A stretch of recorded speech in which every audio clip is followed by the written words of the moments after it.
آئیں اور قرآن کی تعلیم کو عام کریں۔ سورہ بقرہ آیت نمبر 45 اور 46۔ ورحمۃ اللہ وبرکاتہ۔ امید ہے کہ آپ سب خیریت و عافیت سے ہوں گے۔ آج ہم اپنا اگلا سبق پڑھیں گے۔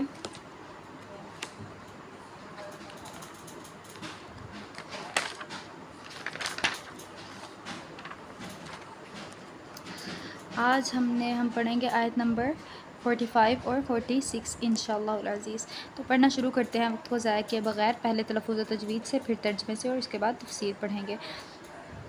اعوذ باللہ من الشیطان الرجیم، بسم اللہ الرحمن الرحیم۔ واستعینوا بالصبر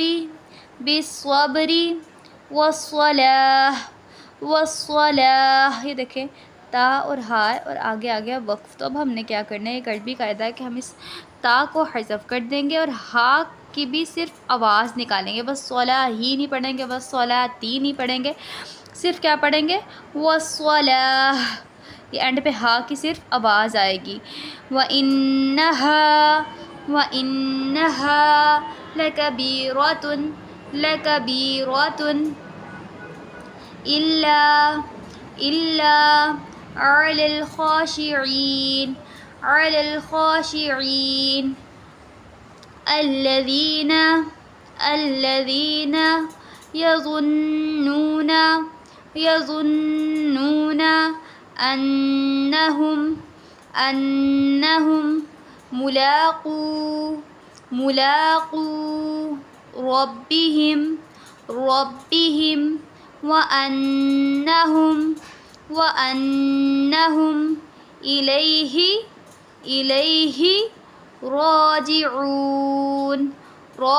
راجعون۔ اب اس کو ہم نا روانگی سے پڑھتے ہیں۔ واستعینوا بالصبر والصلاۃ وَإِنَّهَا لَكَبِيرَةٌ إِلَّا عَلَى الْخَاشِعِينَ الَّذِينَ يَظُنُّونَ أَنَّهُمْ مُلَاقُو رَبِّهِمْ وَأَنَّهُمْ إِلَيْهِ راجعون۔ واستعینوا بالصبر والصلاۃ وَإِنَّهَا لَكَبِيرَةٌ إِلَّا عَلَى الْخَاشِعِينَ الَّذِينَ يَظُنُّونَ أَنَّهُمْ مُلَاقُو رَبِّهِمْ وَأَنَّهُمْ إِلَيْهِ راجعون۔ ایک بار پھر پڑھا رہی ہوں، اس لیے پڑھا رہی ہوں یہ کہ نا آپ کو اچھے سے سمجھ لگ جائے اور آپ کا تلفظ و تجوید میں بہتری آئے۔ جتنی بار آپ لوگ اسے پڑھیں گے اتنی زیادہ آپ کے تلفظ و تجوید میں بہتری آئے گی، کیونکہ اگر آپ تلفظ سے نہیں قرآن کو پڑھے، تجوید سے قرآن کو نہیں پڑھے، آپ زبر زیر کی مسٹیکس کریں تو یہ کبیرہ گناہ ہے، صغیرہ گناہ بھی نہیں۔ کبیرہ گناہ کس لیے کہ جب ہم زبر کی جگہ زیر پڑھ لیتے ہیں، زیر کی جگہ پیش پڑھ دیتے ہیں، کچھ بھی اس طرح کی کوئی غلطی جو ہم کر دیتے ہیں، تو اس سے کیا ہوتا ہے، لفظ کا جو معنی ہے وہ تبدیل ہو جاتا ہے بالکل۔ اس وجہ سے پھر کبیرہ گناہ کا مطلب کبیرہ گناہ ہوتا ہے۔ تو اس لیے یہ میں آپ کو بار بار پڑھا رہی ہوں تاکہ آپ لوگ اپنے زبر زیر پیش اور جو کسی قسم کی بھی غلطی ہو اس سے آپ کی وہ غلطی نہ ہو۔ اگر آپ کو اس کے علاوہ بھی کوئی چیز سمجھ نہیں آ رہی کہ کوئی مسئلہ ہو رہا ہے، کسی چیز سے پریشانی ہو رہی ہے، یہ چیز سمجھ نہیں آ رہی، تو آپ آسانی سے کومنٹ کر دیں، انشاءاللہ العزیز وہ میں پڑھ کے آپ کو اس کا جواب دے دیا کروں گی، ٹھیک ہے۔ تو اب ایک بار پھر پڑھتے ہیں، اس کے بعد اپنا ترجمہ اور پھر تفسیر کرتے ہیں۔ واستعینوا بالصبر والصلاۃ وَإِنَّهَا لَكَبِيرَةٌ إِلَّا عَلَى الْخَاشِعِينَ الَّذِينَ يَظُنُّونَ أَنَّهُمْ مُلَاقُو رَبِّهِمْ وَأَنَّهُمْ إِلَيْهِ راجعون۔ اب اس کو ہم ورڈ بائی ورڈ جو ہے اس کا ترجمہ پڑھتے ہیں۔ واستعینوا اور مدد طلب کرو، بالصبر صبر کے ساتھ، والصلاۃ اور نماز کے ساتھ، ٹھیک ہے۔ اور مدد مانگو کس کے ساتھ، صبر کے ساتھ، اور والصلاۃ نماز کے ساتھ۔ مدد طلب کرنی ہے جب بھی کوئی مشکل آئے، جب بھی پریشانی ہو، کن دو چیزوں کے ساتھ، صبر اور صلاح سے، وَإِنَّهَا اور یہ لَكَبِيرَةٌ بڑی دشوار ہے، بڑی مشکل ہے، إِلَّا مگر عَلَى الْخَاشِعِينَ جو عاجزی کرنے والے ہیں ان پر۔ اس کا معنی یہ ہے کہ یہ بڑی دشوار ہیں، یہ دو چیزیں کہ عام معنوں میں نا زیادہ تر اس سے صبر یہ جو ہے نا نماز مراد لیتے ہیں کہ نماز بہت مشکل ہے، ٹھیک ہے، لیکن یہاں پر یہ دونوں چیزیں ہیں جو نماز بہت زیادہ مشکل ہے، بڑی دشوار ہے، مگر عاجزی کرنے والوں پر اللہ تعالیٰ کے آگے جھکنے والوں پر یہ مشکل نہیں ہے، جن کے دل میں اللہ تعالیٰ کا ڈر ہے ان کے لیے یہ مشکل نہیں ہے، ٹھیک ہے۔ یہ دو چیزیں، الذین اور وہ لوگ جو یظنون گمان کرتے ہیں، انہم کہ وہ ملاقات کریں گے، ربہم اپنے رب سے، وانہم اور یہ الیہ اسی ہی کی طرف راجعون لوٹائے جائیں گے۔ اب یہ بتا دیا گیا یہ جو دو چیزیں ہیں صبر اور صلاح بڑی دشوار ہے، مگر عاجزی کرنے والوں پہ نہیں ہے، اللہ کے آگے جھکنے والوں پہ نہیں ہے، اور وہ لوگ جو یقین رکھتے ہیں، گمان کہ یہاں پر یقین کے مطلب جو یقین رکھتے ہیں کہ وہ ملیں گے اپنے رب سے اور وہ اسی کی طرف لوٹائے جائیں گے، ٹھیک ہے۔ اب سب سے بڑی چیز دیکھیں کہ ہم نے جب بھی ہم پہ کوئی مشکل آئی تو ہم نے کیا اپنا ایک مومن کا رویہ کیا ہونا چاہیے کہ وہ مدد طلب کرے صبر سے اور صلاح سے، ٹھیک ہے۔ لیکن ہمارا رویہ کیا ہوتا ہے کہ اپنے جو بھی ہمارے کانٹیکٹ ہیں، یہ ہے وہ ہے، جو اس کی پہنچ بہت زیادہ ہے، کوئی مسئلہ ہو گیا، کوئی مشکل ہوگی، اس کو فون کرو، اس کو فون کرو، ایسے ہو جائے گا، ویسے ہو جائے گا، کہ ہم لوگ اپنی مشکلات میں لوگوں پر انحصار کرنے لگ جاتے ہیں۔ ہم لوگ سمجھتے ہیں کہ لوگ ہماری پریشانیاں دور کر دیں گے، ٹھیک ہے، لیکن ہونا وہی ہے جو اللہ تعالیٰ لکھ چکے ہیں، ٹھیک ہے۔ لوگوں پر انحصار اللہ تعالیٰ، میں تو یہ کہتی ہوں کہ اللہ تعالیٰ کو وسیلے کی بھی کوئی ضرورت نہیں۔ جو لوگ کہتے ہیں نا کہ وسیلہ ہے، وسیلہ اللہ تعالیٰ بناتے ہیں، بے شک بناتے ہیں، لیکن اگر اللہ تعالیٰ چاہے وسیلے کے بغیر بھی انسان کی مدد کر سکتے ہیں، کیونکہ وہ ہے ان اللہ علی کل شیء قدیر، وہ ہر چیز پر قدرت رکھنے والا ہے، وہ ہر چیز کو جاننے والا ہے، وہ ہر چیز کے بارے میں علم رکھتا ہے، تو وہ اللہ تعالیٰ وسیلے کا محتاج نہیں ہے۔ یہ اپنے ذہنوں سے نکال دیں۔ جب آپ کا تقویٰ کا لیول ادھر ہوگا نا کہ اللہ ہی ہے صرف میری مدد کرنے والا، تو انشاءاللہ العزیز یہ پکی بات ہے کہ وہ اللہ ہی ہوگا جو آپ کی مدد کرے گا، وہ اور کوئی نہیں ہوتا۔ جب آپ انسانوں پہ انحصار کرتے ہیں نا، وہ ایک بڑی اچھی چیز میں نے ایک جگہ پڑھی کہ جب آپ وہ چیز جو اللہ سے مانگنی ہے انسانوں سے مانگنے لگ جاتے ہیں نا، تو سمجھیں آپ کی رسوائی اسی دن شروع ہو گئی، سمجھیں آپ اسی دن ذلیل ہو جائیں گے، اور تب وہ جو کام شروع ہوا پھر وہ ختم نہیں ہوتا، کہ جو چیز اللہ سے مانگنے والی ہے وہ انسانوں سے نہ مانگے۔ اب اللہ سے مانگنے والی کیا چیز ہے؟ اللہ کے نبی نے کیا فرمایا کہ ایک تسمہ بھی آپ نے مانگنا ہے نا، ایک تسمہ، جوتے کا تسمہ، وہ بھی اللہ سے مانگو۔ تو بڑی سے بڑی چیزیں، چھوٹی سے چھوٹی چیز، پھر ہم کیسے کسی انسان پر منحصر ہو سکتے ہیں؟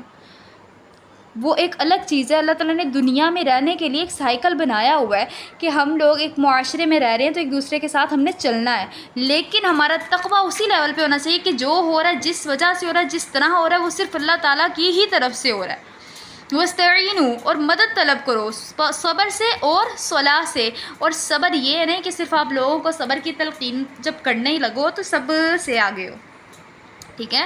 یہ نہیں ہے کہ جب لوگوں کو صبر کی تلقین کرنی ہے نا تو سب سے آگے ہونا، یہ کہا بنی اسرائیل کو جا رہا ہے، پھر وہی بات آ گئی کہ قرآن ایک مکمل اور جامع کتاب ہے، اینڈ تک کے لوگوں کے لیے ہے کہ جب لوگوں کو صبر کی تلقینیں کرنی ہوتی ہیں تو ہم صف میں سب سے اول ہوتے ہیں کہ نہیں نہیں ایسے نہیں، ایسے کرو، کوئی بات نہیں ہے، اس طرح ہے، اس طرح ہے، لیکن جب اسی صبر کو اپنے اوپر لاگو کرنا ہوتا ہے نا تو پتہ تب چلتا ہے کہ انسان کتنا کہ اللہ تعالیٰ کو ماننے والا اور کتنا کہ اللہ تعالیٰ کی سننے والا ہے، ٹھیک ہے۔ تو صبر جب ہے بالصبر، صبر کے ساتھ مدد طلب کرو، کوئی بھی مشکل آئی ہے صبر کرنا ہے اس پہ، ٹھیک ہے۔ اور والصلاح اور نماز کے ساتھ، وَإِنَّهَا لَكَبِيرَةٌ إِلَّا عَلَى الْخَاشِعِينَ کہ یہ بڑی دشوار چیزیں ہیں، بڑی مشکل لگتی ہیں۔ اب آپ یہ دیکھیں کہ اب ہم لوگ ہیں، ہم لوگوں کو صبر بھی بڑا ہی مشکل لگتا ہے، ٹھیک ہو گیا۔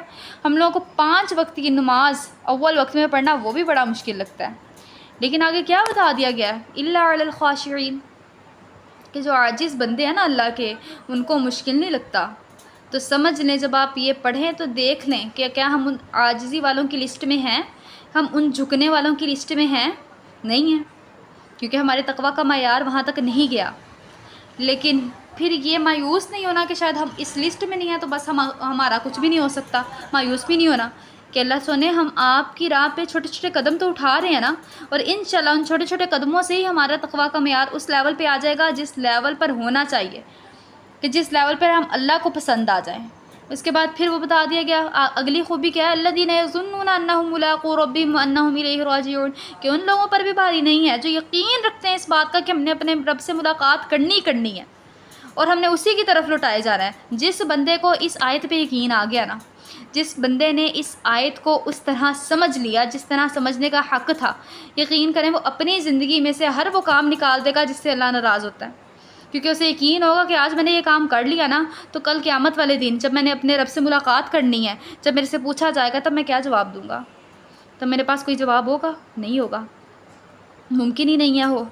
تب ہاتھ بولیں گے، انگلیاں بولیں گی، زبانیں بند ہو جائیں گے اس دن۔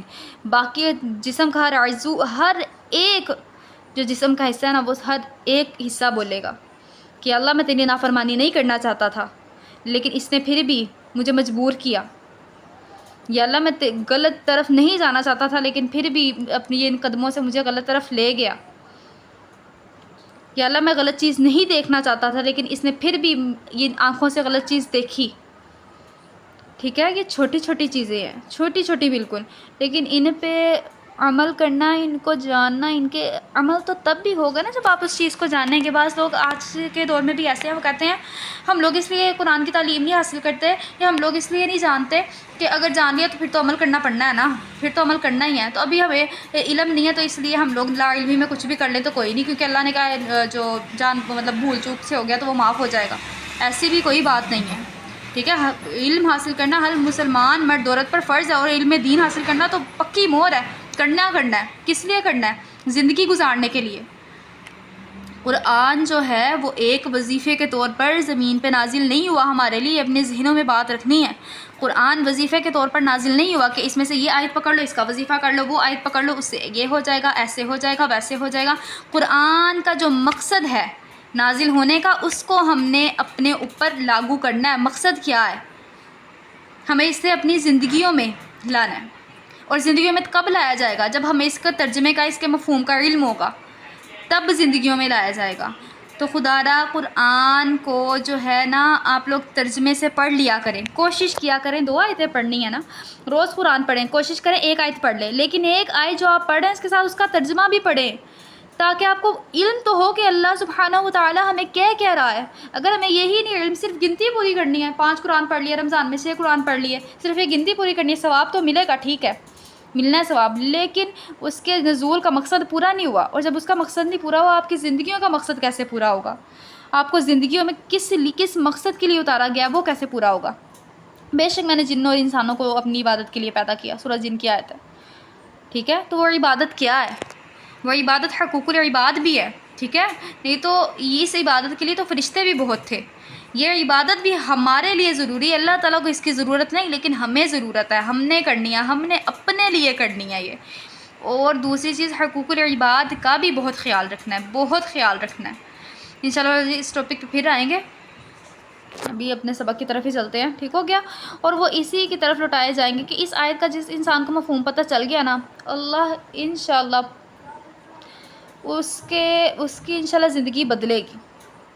اللہ سے دعا ہے اللہ ہماری زندگی بھی بدل دے، اللہ آپ سب کی بھی زندگی بدل دے، تاکہ اللہ ہم سے راضی ہو جائے اور ہماری آخرت سرخرو ہو جائے۔ اللہ ہماری دنیا بھی بہترین کر دے اور اللہ ہماری آخرت بھی بہترین کر دے، آمین ثم آمین۔ زیادہ سے زیادہ دعا کیا کریں، ربنا آتنا فی الدنیا حسنۃ وفی الآخرۃ حسنۃ وقنا عذاب النار۔ اس دعا میں ہر چیز آ گئی، دنیا بھی ہم نے مانگ لی بہتر، آخرت بھی ہم نے مانگ لی بہتر، اور آگ سے بھی نجات مانگ لی، کہ ہر چیز ہم نے اس دعا میں اللہ تعالیٰ سے مانگ لیا۔ تو اپنے لیے زیادہ سے زیادہ دعائیں بہت زیادہ کیا کریں، اپنے لیے بہت زیادہ دعائیں کیا کریں، اٹھتے بیٹھتے چلتے پھرتے کوشش کیا کریں کہ ہمارا رابطہ اللہ کے ساتھ لگا رہے، اللہ سے دعائیں مانگتے رہا کریں، کچھ نہ کچھ اپنی زبان پہ پڑھتے رہا کریں کہ اللہ تعالیٰ سے ہمارا رابطہ نہ ٹوٹے، ٹھیک ہے۔ اللہ تعالیٰ سے جب اللہ تعالیٰ سے بانڈنگ مضبوط ہو جائے نا انسان کی، پھر اللہ خیر کرے ہر کام ہی بہتر ہو جاتا ہے۔ لیکن صد افسوس یہ ہے کہ ہماری بانڈنگ نہیں ہے اللہ تعالیٰ کے ساتھ، چاہے وہ میں ہوں چاہے وہ آپ ہو۔ اگر ہوتی تو ہم لوگ اپنی زندگیوں میں اس قدر پریشان نہ ہوتے، اس سے قدر ڈپریسڈ نہ ہوتے، اگر ہوتی تو، لیکن نہیں ہے۔ اللہ تعالیٰ ہم سے راضی ہو. آمین ثم آمین یا رب العالمین انشاءاللہ العزیز. اب آج یہی سبق ہے، ٹھیک ہے، 2 آیات ہیں، یہ اچھے سے پڑھیے گا. تب تک کے لیے اللہ حافظ. آگے انشاءاللہ کل ہم اگلی آیت پڑھیں گے. ویڈیو کو شیئر لازمی کیا کریں تاکہ آپ کے پیارے بھی اس قرآن سے ان کے دل بھی منور ہو سکیں، ٹھیک ہے. اور اگر ویڈیو اچھی لگی ہو تو ویڈیو کو لائک بھی کریے گا اور چینل کو سبسکرائب بھی کیجیے گا. السلام علیکم ورحمۃ اللہ وبرکاتہ.